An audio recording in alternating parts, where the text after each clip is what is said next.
The headlines. Federal Capital Territory bans scavengers to improve security in the nation's capital. United Arab Emirates lifts visa ban on Nigeria after almost 1 year of suspension as President Tinubu secures landmark deal. Accounting profession icon Akintola Williams dies aged 104. And from the international scene, rescuers race to find survivors after deadly Morocco earthquake as death toll nears 2,500. Hello and welcome to Trust TV News Update. I am Sumaya Abubakar.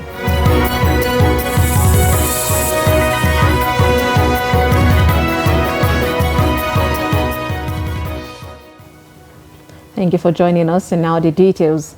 The FCT Police Command has ordered the arrest of scavengers, also known as Babambola, in the nation's capital as part of efforts to curb the level of insecurity in Abuja.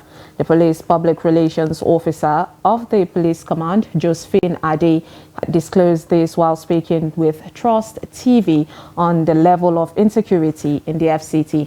Noel Sampson has more. The FCT Police Public Relations Officer also said the command is beaming its searchlight on scavengers, also known as Babambola, in the FCT, who are notorious for stealing security lights and vandalizing public properties. We've been arresting a lot of them. The Commissioner of Police have even made it a mandate. It's part of those mandate that he gave all the divisional police officers to make sure that they arrest. On sighting of these people, they should be arrested. And we'll be arresting them. We've been charging most of them to court. We've been parading them. During one of these achievements that I mentioned earlier, you could see that there are some vandals who stole these manholes. We were able to recover some of these manholes. So those are part of the things we are doing. So we advise members of the public on citing these people. You can as well use our command emergency number, call our attention, or even call the attention of the division so that these people will be arrested. She also spoke on what the FCT Police Command is doing concerning the security situation in the FCT in relation to kidnapping, car theft, attacks and robbery on residents at strategic locations at night. We discovered that most of the uncompleted buildings is their hideouts. So we raid all these uncompleted buildings. Every divisional police officer has been charged with by the Commissioner of Police to raid all the black spots within his jurisdiction. She used the opportunity to dish out some security tips for FCT residents to help them avoid being victims of crime. When you see something, you say something to the police. Let me be clear now. It's not say something to right authority anymore. Say something to the police. Because we find out a lot of people will sit down at the comfort of their homes and make video to create panic. If we are not condemning or we are not ruling out the fact that you saw something and you are trying to alert members of the public, but in the form and ways you alert members of the public may create panic instead of solving the problem. Security, they say, is everyone's business, hence the need for all to be involved through providing the police with vital information that can lead to crime reduction. Noel Sampson, Trust TV News, Abuja. The Lagos State Police Command in Ikeja on Monday paraded 13 suspects for various offenses in the state. Among those paraded are a fake police officer and a fake legal practitioner. The report. The Lagos State Police Command, while parading the suspect, said it will not relent in the fight against criminality in the state. Items recovered from the suspects included 72 wraps of hard drugs, cash, lawyer's wig, criminal administrative books, police uniform with cap, 2 legally made guns, 2 light caches, 2 wristwatches, and 5 mobile phones. Addressing journalists, the public relations officer of the command, Benjamin Hudanyin, who represented the Commissioner of Police, Idowu Owohunha, speaks on those arrested for impersonation. Of course, he introduced himself as Commissioner of Police, and that was as far as he could convince us, Commissioner of Police. Further questioning, where are you serving, and some other things.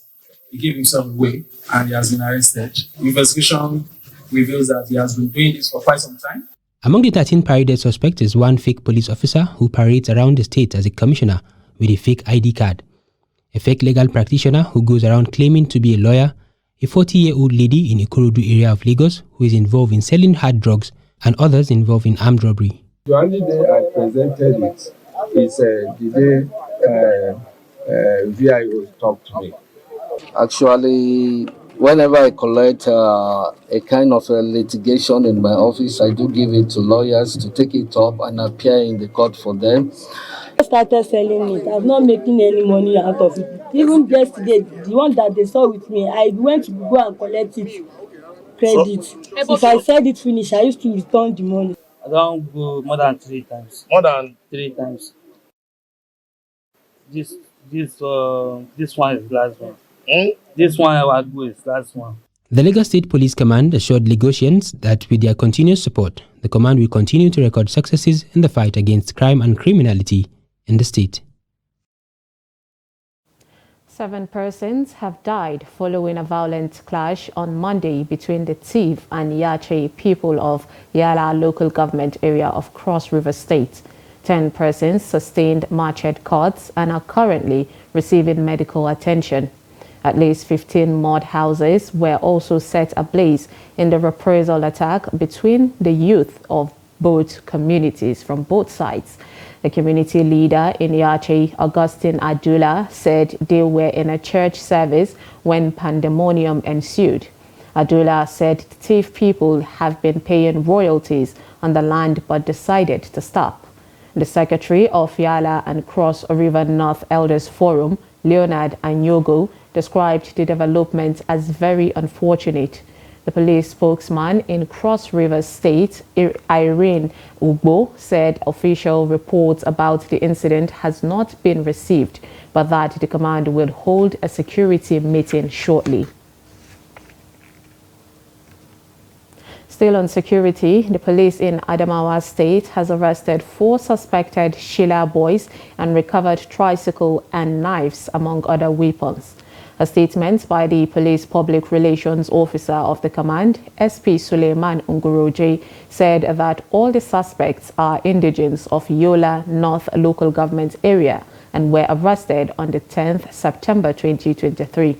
He explained that a combined team of police and members of the local security support group nabbed the suspects after robbing some residents of Demsawa and Nasarawo wards, respectively. He attributed the success to another operational strategy introduced by the Commissioner of Police, CP Afolabi Babatola, designed to checkmate Sheila gangsterism. SP Suleiman Yahaya Nguroje assured that the suspects will be prosecuted in accordance with extant law. The Nigerian police is investigating the death of an infant by a student of Gombe State University. The student, a female student of the university, was arrested by security guards of the institution for allegedly throwing the day-year-old baby from a story building after giving birth to the student or at the student hostel. Ibrahim Ismail reports. This viral video captured the moment when authorities of Gombe State University arrested the female student who allegedly threw a day-old baby from a 3-story building at the institution. The lady was said to have gave birth to the child out of marriage. Gombe State Police Command is investigating the matter. We are sad. It's not a good case to investigate. We don't want it to happen. And that is why the Commissioner of Police, because he's a father, he has daughters, he has children as well. So if anything of such happen, some people are there looking for children, begging God, always praying for God to give them. We are investigating to find out what transpired and what happens from the first place that leads to this happening that we're talking about. The police also urge institutions to report incidences immediately for timely intervention. The command called on parents and guardians to monitor activities of their wards. They should endeavor to involve the police. They should inform us on time so that we can be able to do our investigation together with them. Without their cooperation, we may not be able to do anything about it, or we are not going to have what we require to commence investigation. As it stands, details of the incident is still sketchy, but police authorities have promised to provide more information as soon as investigations are concluded. Ibrahim Ismail, Trust TV News, Gombe. President Bola Ahmed Tinubu and President of the United Arab Emirates, Mohammed bin Zayed Al Nahyan, on Monday in Abu Dhabi finalized a historic agreement which has resulted in the immediate cessation of the visa ban placed on Nigerian travelers. According to a statement by the Special Advisor to the President on Media and Publicity, Ajuri Ngalale, with the agreement, both Etihad Airlines and Emirates Airlines are to immediately resume flight schedules into and out of Nigeria. Ngalale said negotiations between the two heads of state on the immediate restoration of flight activity through these two airlines and between the two countries does not involve any immediate payments by the Nigerian government. The deal, Ngalale noted, also includes new investments by the investment arms of the government of the United Arab Emirates worth several billions of dollars in the Nigerian economy across multiple sectors, including defense, agriculture, and others. He informed that the President Tinubu also successfully negotiated a joint new foreign exchange liquidity program between the two governments, which will be announced in detail in the next coming weeks. According to presidential spokesman, the president condemned the UAE president, or commended, beg your pardon, the president Mohammed bin Zayed Al Nahyan for his friendship and determined effort to join hands with him to fully normalize and reset to excellence the standard of relationship between the two countries. The Daily Trust Foundation and the Korea International Cooperation Agency, the KOICA, has signed a Memorandum of Understanding, MOU, aimed at strengthening collaboration between the two organizations. The signing took place at the Media Trust Group premises in Abuja on Monday. Khadija Bawa completes the report. The Korea International Cooperation Agency, KOICA, is a South Korean government agency responsible for providing official development assistance aimed at supporting sustainable development, reducing poverty, and enhancing the quality of life of recipient nations. The relationship between Nigeria and Korea has been cordial from economic to socio-cultural. According to the Auditor General of KOICA, Join In-seo, who sees great collaboration and impactful outcomes from the signing of the memorandum. This is the beginning of our cooperation. As our ambassador Kim Young-chae told us, so I hope our cooperation between the KOICA and the embassy and the Daily Trust Foundation will continue. The purpose of the ODA, including KOICA, is to reduce poverty and support the sustainable development and enhance the quality of life in Nigeria. The chairman of Daily Trust Foundation, Biliabala, revealed that both KOICA and the foundation share similar goals of providing educational and humanitarian support to Nigerian people, adding that such shared interests will kickstart a relationship that will benefit both Nigeria and Korea. I make bold to say that both Korea International Cooperation Agency and the Daily Trust Foundation have a meeting point in providing educational and humanitarian supports to the Nigerian peoples.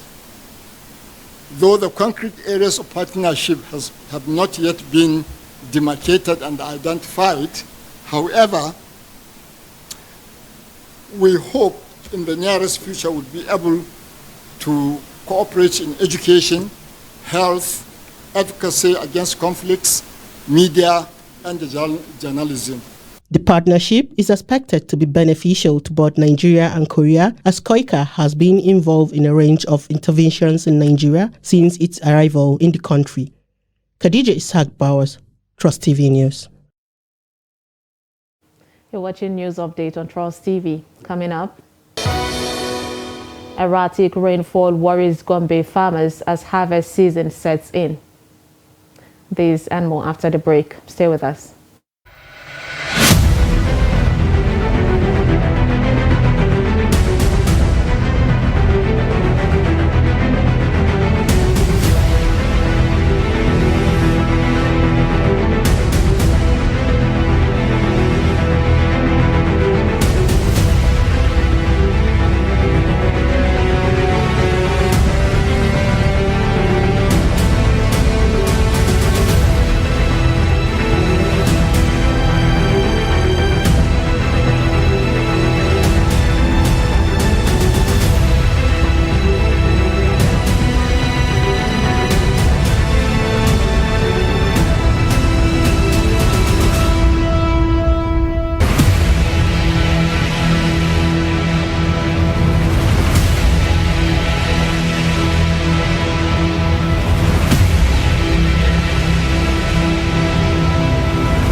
Welcome back. If you're just joining us, this is News Update on Trust TV. Here is a recap of our top stories.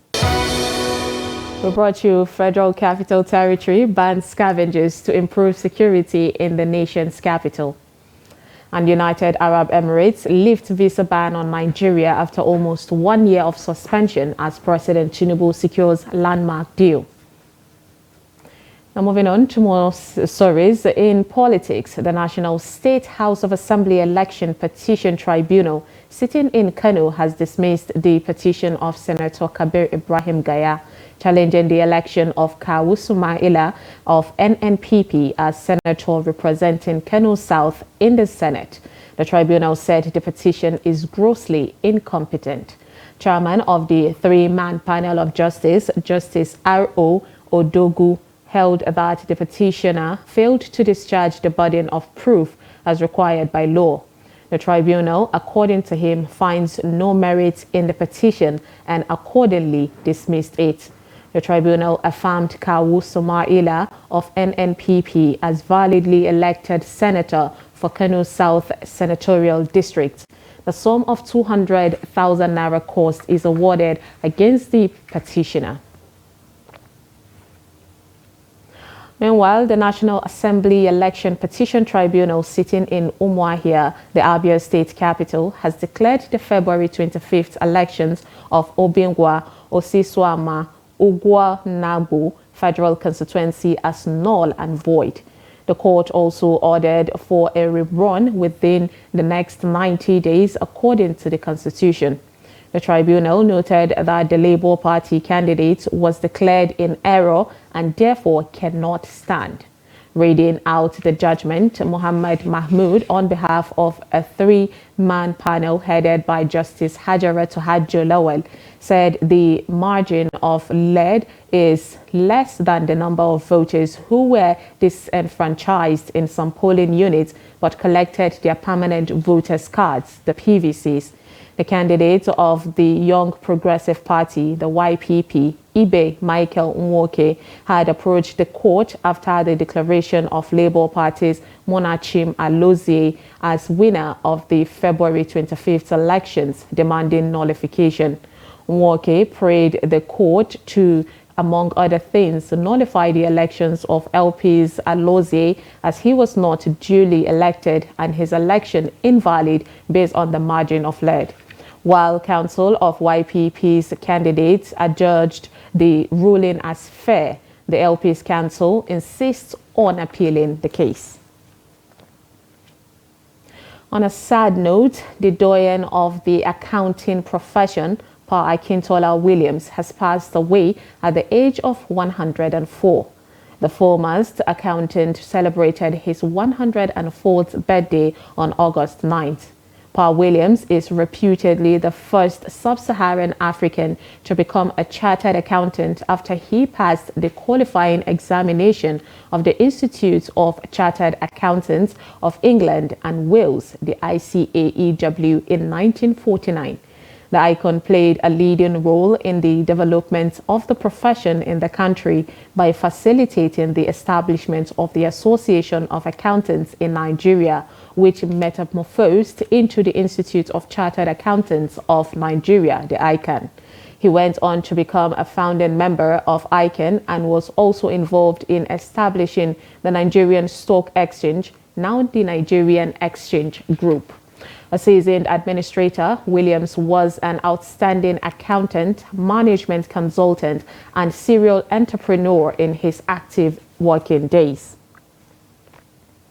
Now, farmers in Gombe are expressing concern over this season's erratic rainfall, which may affect the outcome of their yields. Their farmers say that the situation is disheartening considering how close the harvest period is for most crops. Gombe has been without rainfall for almost 10 days now.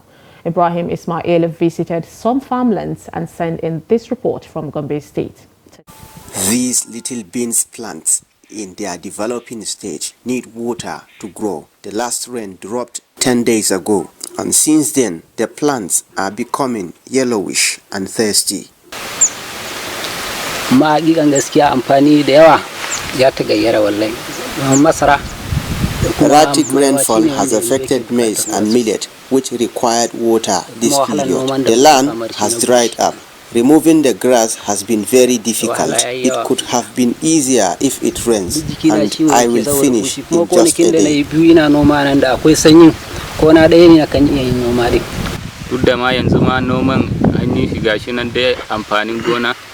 The plants need water at this time. They are not ripe yet. This is our biggest challenge.